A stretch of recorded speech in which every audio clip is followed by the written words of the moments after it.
आज तक भारत में जितने भी बड़े फ्रॉड केस हुए हैं उन सभी में एक बात तो कॉमन है कि वो सभी फ्रॉड करने वाले सारा पैसा लेकर लंदन ही भाग जाते हैं। जैसे कि नीरव मोदी, विजय माल्या और ललित मोदी जैसे बड़े बड़े फ्रॉडियर फ्रॉड करके भारत का सारा पैसा लेकर लंदन भाग चुके हैं, जिनको वापस लाने में इंडियन गवर्नमेंट अभी तक नाकाम ही रही है। नमस्कार दोस्तों, स्वागत है आपका हमारे चैनल कड़क एक्सप्लेनर में। आखिर इंडियन गवर्नमेंट अभी तक इन सभी स्कैमर्स को क्यों नहीं पकड़ पाई?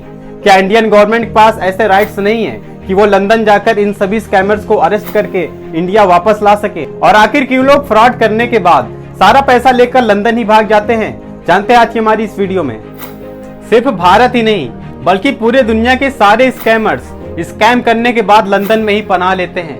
और ऐसा इसलिए है क्योंकि लंदन यानी यूनाइटेड किंगडम की गवर्नमेंट इन सभी स्कैमर्स का जोरदार स्वागत करती है। लेकिन वहां के गवर्नमेंट की बस एक ही शर्त होती है कि उस भागे हुए इंसान को लंदन में 2 मिलियन पाउंड यानी 18 करोड़ रुपए की इन्वेस्टमेंट करनी पड़ती है, जिससे कि यूनाइटेड किंगडम की जीडीपी बढ़े ताकि देश की तरक्की हो।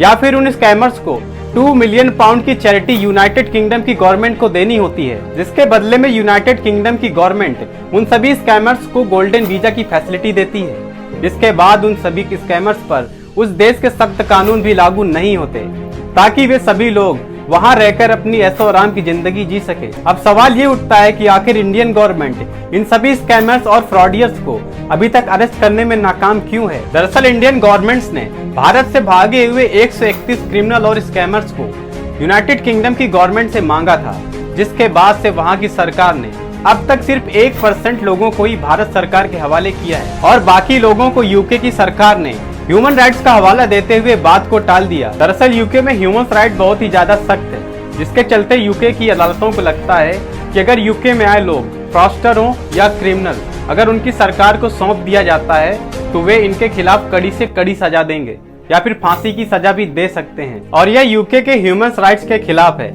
इसी वजह से यूके की गवर्नमेंट हमेशा दूसरे देशों की गवर्नमेंट की इस तरह की रिक्वेस्ट को टालती रहती है। एज एग्जांपल, जब विजय माल्या को इंडियन गवर्नमेंट ने यूके की गवर्नमेंट से मांगा था, तब यूके की गवर्नमेंट ने यह कहकर बात को टाल दिया था कि भारत की जेल विजय माल्या के लिए ठीक नहीं है और ह्यूमन राइट का हवाला देते हुए बात को फिर से टाल दिया। और वहीं एक्सपर्ट्स का कहना है कि यूके की गवर्नमेंट ह्यूमन राइट्स का बहाना देकर ऐसे लोगों को अपने देश में पनाह देती है और उनसे पैसा कमाती है। एक रिपोर्ट के मुताबिक 2013 से लेकर अब तक टोटल 6000 क्रिमिनल्स और फ्रॉस्टर लंदन में जाकर बस चुके हैं। और यही वजह है कि सिर्फ भारत ही नहीं बल्कि पूरी दुनिया से क्राइम और फ्रॉड करके लोग लंदन में ही जाकर बस जाते हैं।